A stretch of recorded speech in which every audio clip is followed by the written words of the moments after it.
a mouse, 'cause I'm an albatross.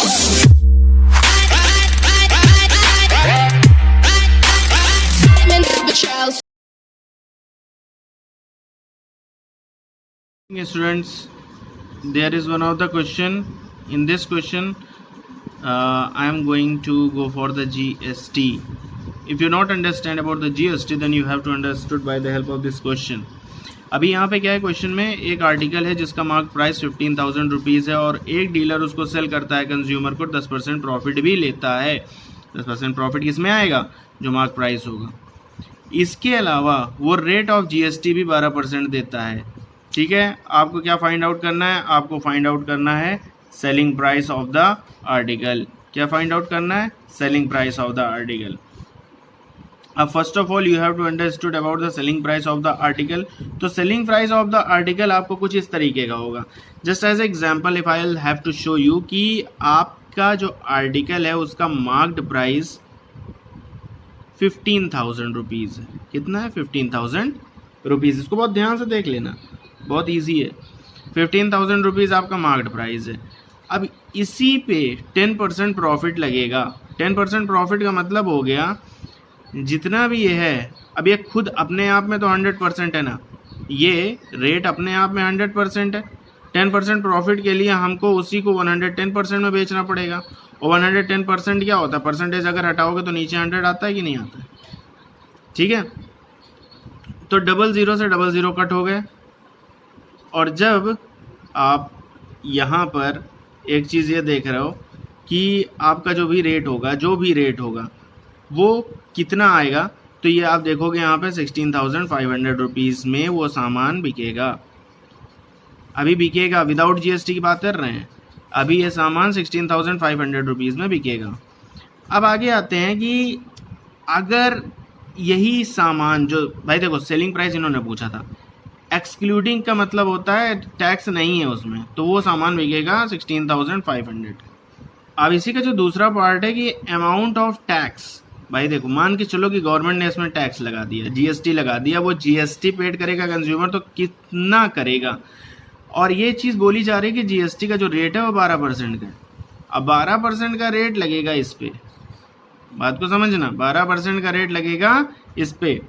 तो जब लगेगा रेट इस पे 16,500 पे, तो 16,500 पे आपका अगर 12% लग जाता है, मैं कह रहा हूँ अगर आपका 12% लग भी जाता है, तो वो रुपीज़ जो पेड करेगा कंज्यूमर वो करेगा 1980 रुपीज़।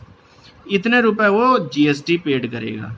मेरी बात समझ में आ रही? तो अमाउंट कितना पेड करेगा GST, 1980। ठीक है, ये हो गया। अब ये क्वेश्चन का है कि टोटल अमाउंट वो कितना पेड करेगा कंज्यूमर। तो एक टोटल अमाउंट जो भी पेड करेगा कंज्यूमर, तो वो ये करेगा क्योंकि इस अमाउंट को और जो इसका ये अमाउंट था सेलिंग प्राइस का, इन दोनों को जोड़कर ही वो करेगा। तो जाहिर सी सीधी सी बात है कि जाहिर सी बात में कि 16,500 रुपीज़ में अगर हम रुपीज़ 1980 ऐड कर देते हैं, तो उस कस्टमर यानी कि उस कंज्यूमर को टोटल रुपीज़ 18,480 पेड करने होंगे। मेरी बात समझ में आ रही है? तो इस तरीके से ये क्वेश्चन सॉल्व होता है। ठीक, इज़ दैट क्लियर? तो ये बहुत इजी क्वेश्चन होते हैं, आप बहुत आराम से सॉल्व कर सकते हैं। This is the question. एक शॉपकीपर है, वो एक गुड्स खरीदता, मीन्स कोई प्रोडक्ट खरीदता है जिसका रेट 4,000 रुपीज़ है और वो सेल करता है profit of 20% to the consumer of same state. अगर GST चार्ज होती है 5%, GST कितनी चार्ज होती है 5%। तो सबसे पहले मुझे सेलिंग प्राइस निकालना है। सेलिंग प्राइस देखो, प्राइस जो उसका है गुड का, जो कॉस्ट प्राइस है वो ₹4,000 और वो प्रॉफिट में बेच रहा है कितने, 20%। तो 4,000 अपने आप में 100% है और उसका 20% मतलब 120/100। तो अगर हम कट करेंगे तो हमारे पास जितने रुपए में वो सामान बिकेगा वो बिकेगा 4,800 रुपीज़ में। इतनी बात तो क्लियर हो रही, 4,800 रुपीज़ में वो सामान बिक रहा है।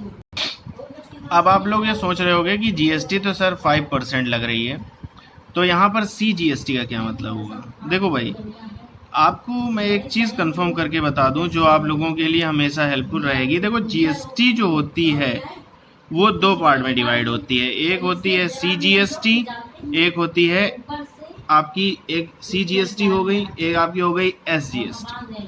ये जो सी होती है सेंट्रल जीएसटी, और ये जो एस होती है ये हो गई एसजीएसटी। अब ये सीजीएसटी अगर 5% है तो 5% या दो पार्ट में जाएगा, एक जाएगा 2.5% और दूसरा भी जाएगा 2.5%, तभी ये जीएसटी लगेगी फुल। अब सीजीएसटी जो आपकी जा रही है वो आ रही है 2.5%, लेकिन ये 2.5% किसका? 48 रुपये का, 4800 का। ठीक है, जब ये चार्ज होगा 4800 का तो ये टोटल चार्ज होगा ₹120। ये बात क्लियर? अब अगर मैं आपसे बोलूं कि एसजीएसटी कितनी लग रही है, तो एसजीएसटी आपकी भी 2.5% लगेगी। ठीक है, तो ये टोटल कितनी लगेगी? 120 इसमें भी लगेगा। सही है मेरी बात? अब सिस्टम ये है कि टोटल अमाउंट उसने कितना पेड किया, तो भाई देखो टोटल अमाउंट उसने पेड क्या किया? 48 रुपये तो उसको देने ही पड़े, प्लस 120 सीजीएसटी उसकी लगी और 120 एसजीएसटी लगी। तो ये जो टोटल अमाउंट उसका जब पड़ गया तो ये लगभग पड़ गया 5040 रुपीज़। अब ये 5040 रुपीज़ क्या है उसका? ये टोटल अमाउंट है जो कंज्यूमर को पेड करना पड़ा। सही है ना मेरी बात? तो ये आपको ईजिली समझ में आ गया होगा। There is one of the question also, एक डीलर है वो बाई करता है एक आर्टिकल 6000 रुपीज़ में, कहाँ से करता है? होलसेलर्स। और वही डीलर, द सेम डीलर, ही sells the article to the consumer at 15% profit. 15% profit में क्या करता है? उसको बेच देता है। If the sales are interstate and the rate of GST is 18%, अगर सेल्स इंटर स्टेट है और रेट ऑफ जीएसटी 18% है। इंट्रा स्टेट का मतलब होता है कि दो स्टेट से मिलकर बनी हुई है। तो सबसे पहले आपको तो डीलर का इनपुट सीजीएसटी और एसजीएसटी, अभी मैंने एक बार पहले बताया था कि सीजीएसटी एसजीएसटी क्या होती है ना। तो लेट्स सी, पहली चीज़ तो इस चीज़ की बात होती है कि डीलर ने वो सामान बेचा कितने प्रॉफिट में। तो देखो, डीलर ने जो सामान बेचा, अब वो 6000 का था सामान, और उस प्रोडक्ट को उसने जब 15% प्रॉफिट में बेचा तो वो जो सामान था उसका रेट 6900 ऐसे ही हो गया। किसके लिए? कंज्यूमर के लिए। ठीक है, लेकिन डीलर का ये देखो ये है डीलर का प्राइस और ये है कंज्यूमर का प्राइस।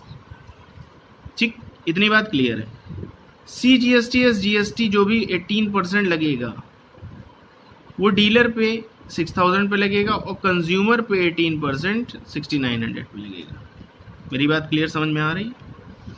अब इनपुट सीजीएसटी का मतलब ये समझ लो कि जैसे जो तुम्हारा सीजीएसटी है डीलर का, वो अगर मैं कहूँ 6000 में अगर लग रहा है तो जो सीजीएसटी है वो पड़ रहा है 9%, और एसजीएसटी जो तुम्हारा इनपुट का मतलब अभी सामान अंदर आया है वो तुम्हारा लग रहा है 9%, क्योंकि दो पार्ट में डिवाइड है ना। तो 540 रुपये इसमें पड़ रहे हैं और 540 रुपये इसमें पड़ रहे हैं।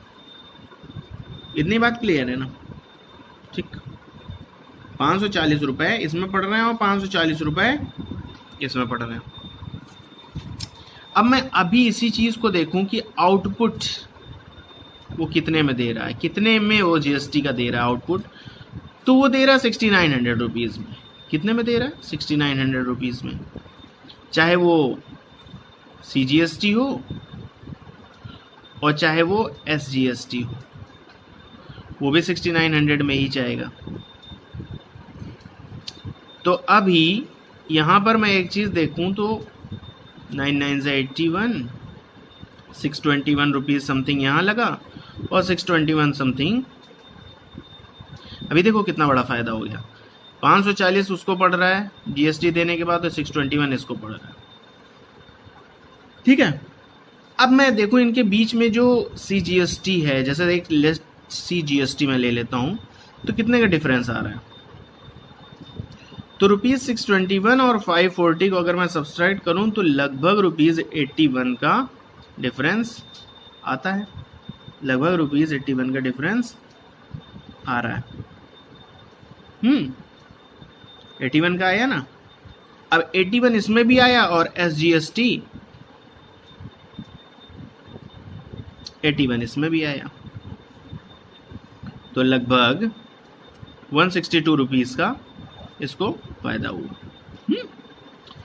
अब बात ये आती है कि मैं अगर ये कहूँ कि कंज्यूमर को कितना अमाउंट पेड करना पड़ा, जो खरीदा जिसने कंज्यूमर को, तो देखो 6900 रुपीज़ तो उसने बेचारे ने दिए ही थे, 621 रुपीज़ एक CGST दिया और 621 रुपीज़ SGST दिया, तो ये टोटल ₹8142 रुपीज़ उसने पेड किए। ठीक, क्लियर। फोर्थ क्वेश्चन यहाँ पर है कि जो प्रिंटेड प्राइस है किसी भी आर्टिकल का, अगर वो 50,000 रुपीज़ है और होल सेल उसमें अलाउ करता है 10% डिस्काउंट के साथ, मीन्स एक शॉपकीपर, मतलब जो प्राइस है किसी भी आर्टिकल का वो 50,000 रुपये है और होल सेल किसी शॉपकीपर को देता है 10% डिस्काउंट में वो सामान। शॉपकीपर वो कंज्यूमर को बेचता है 4% एबव में जो मार्क प्राइस है उसका। अगर सेल इंट्रा स्टेट है और रेट ऑफ GST 18% है, तो आपको सबसे पहले ये बताना है कि अमाउंट जो पेड होगा by consumer for an article वो कितना होगा।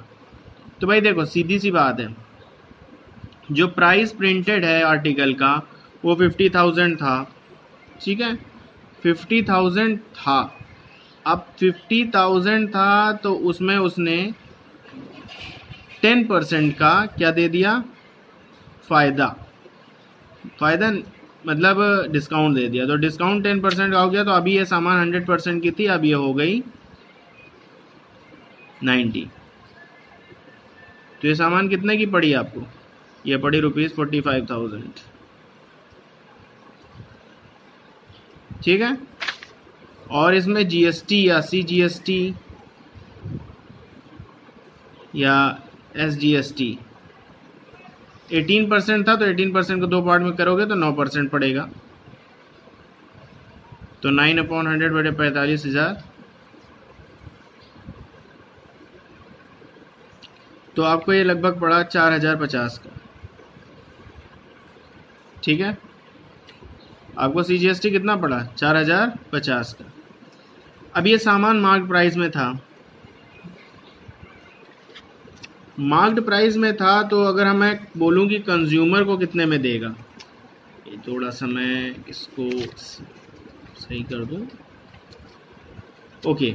तो मार्क्ड प्राइस में 50,000 में था ये सामान।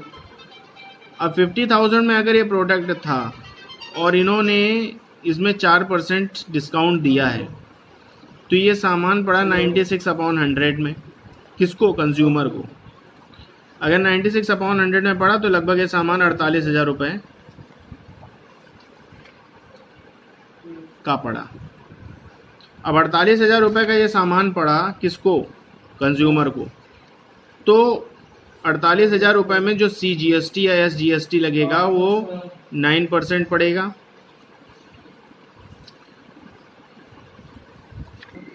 तो आपका जो भी इसमें CGST या SGST पड़ेगा, तो CGST SGST जो भी पड़ेगा वो पड़ेगा ₹4320 का, ठीक है। अब इसको पड़ रहा था CGST 4,050 का और इसमें पड़ा है 4320 का, तो लगभग डिफरेंस जो आया है वो आया है 4320 में। अगर हम 4,050 घटा देंगे तो ये तो हो गया शॉपकीपर का और ये हो गया कंज्यूमर का, न ये हो गया कंज्यूमर का, ये हो गया शॉपकीपर का। तो शॉपकीपर को जो फ़ायदा मिल रहा है वो लगभग 270 रुपये का फ़ायदा मिल रहा है। तो जो GST के साथ जो अमाउंट वो पेड करेगा, GST के साथ जो अमाउंट वो पेड करेगा वो कितना पेड करेगा शॉपकीपर? 4320। कंज्यूमर जो टोटल पेड कर रहा है वो कितना पेड कर रहा है? 4320।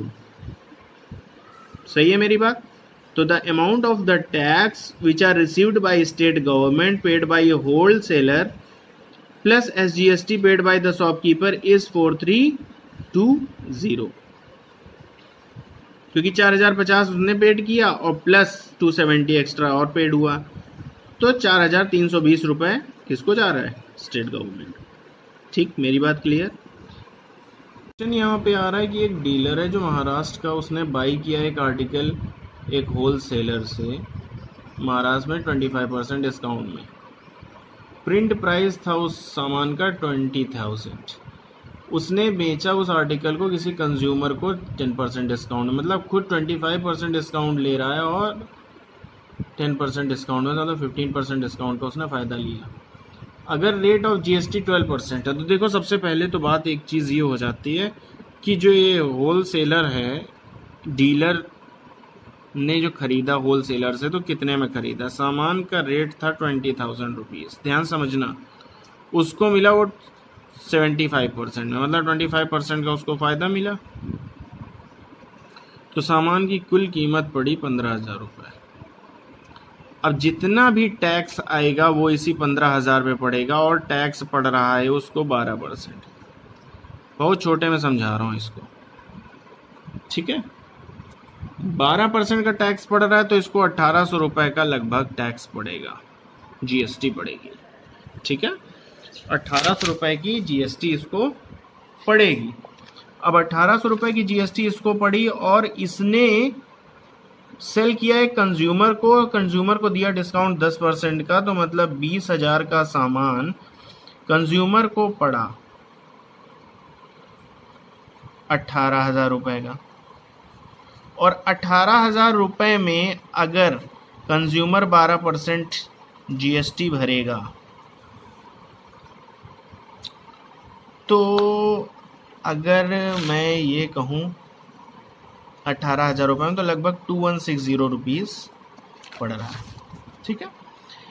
अब दोनों में फ़र्क देखो, 2160 और दूसरा 1800, तो इन दोनों के बीच में लगभग 360 रुपीज़ का फ़र्क पड़ा। ठीक, कितने का फ़र्क पड़ा? 360।